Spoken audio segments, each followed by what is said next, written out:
I'm going from this to this. And, you know, I went back and forth to trying to consider why I want to make the move. And here's a couple of reasons. And let me tilt this down just a little bit. Here's a couple of reasons for making the move and getting this. Is one, just convenience. Had a knife. Here it is. One is just convenience. I've added pedals. I've taken pedals off. You know, for worship, I don't even use any of the pedals, but except for the tuner, compressor, preamp, and the cab M, torpedo cab M, you know, cab simulator. And then I was wanting to add, start putting pedals back on for doing a jazz fusion gig. And it's something new for me. Never played jazz fusion, but I wanted more flexibility. And I was going to add an octave pedal, and I'm like, well, if I just, you know, I was looking at this or the Stomp X, the regular HX Stomp. And the reason I went with this one is one of my fears was trying to hit the right combination of pedals. Well, I know with the different functions here of the screen, scenes, or in stomp mode, that you've got options that the more okay, I figured the more buttons I can push, the easier it is than having to push the same button a couple of different times to get it to do what I need it to do. So that's why I got it. And going from this, also something to think about, and you know, as I'm talking and opening this, we've got the directions here, we've got a cable, interface cable, I guess, for plugging into the computer. Another reason for switching over to this type of pedal board, you know, I just went through about a month ago. I went through and took deoxit and sprayed all the inputs or all the connectors on the pedals, all the connectors on my cables. And what was surprising was when I cleaned the cable ends, that how much oxidation they actually had on them and how shiny they got. And that affects your sound. I was having a noise issue that crept up on my pedal board and trying to troubleshoot that. Found a cable that was bad. So that's kind of another reason of going with the Stomp XL is no cable issues. Comes with a power supply here.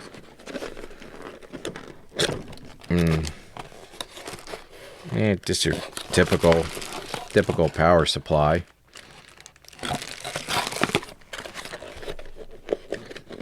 You know, so cable issues, like, just for variety. I was researching, trying to decide when I was going to add an octave pedal of which one I wanted to add. You know, what's going to be the most versatile.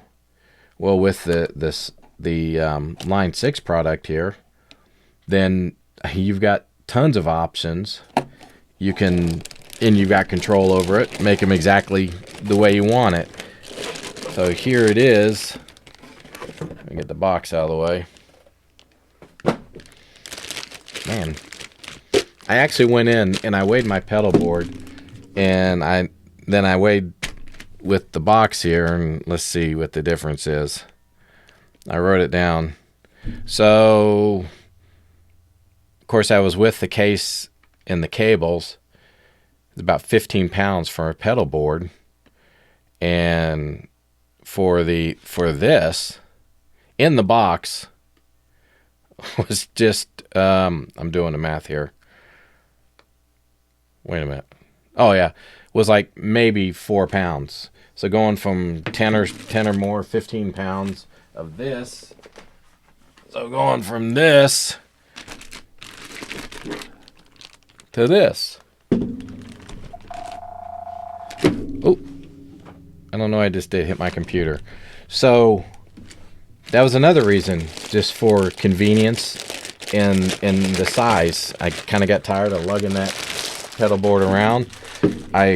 This is really sharp looking. Yeah.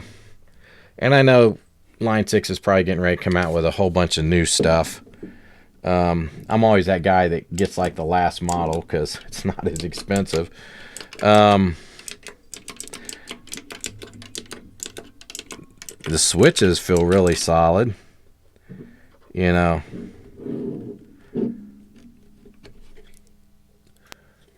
It's got all the inputs, at least I would need. I'm not going to do MIDI or anything fancy like that. Grounding was another reason switching over this. When I was getting noise on the pedal, so I'm doing the ground lift on the cab M. I'm doing the ground lift on the LaBass preamp, trying to get rid of the issue. There's just so many more things that can go wrong with a pedal board.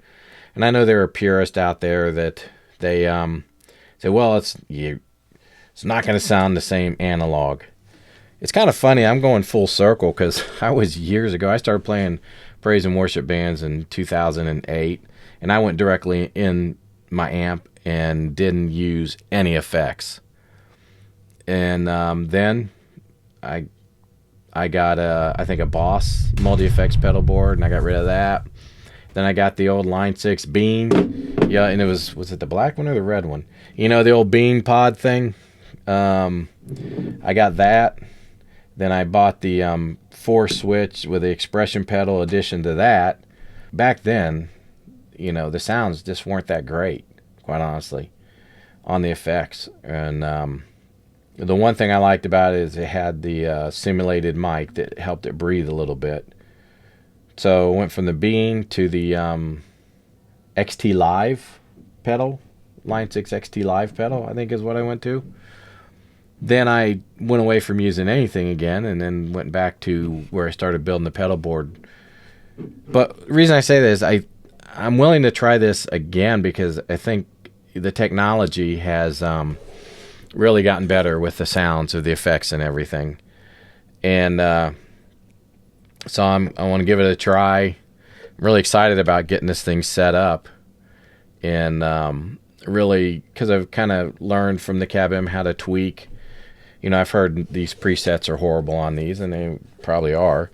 But, you know, there's room to tweak and room to learn. And I'm looking forward to that, and looking forward to plugging in the computer and using the editing software on it. So this... Oh, gosh. Oh, jeez, oh, Pete.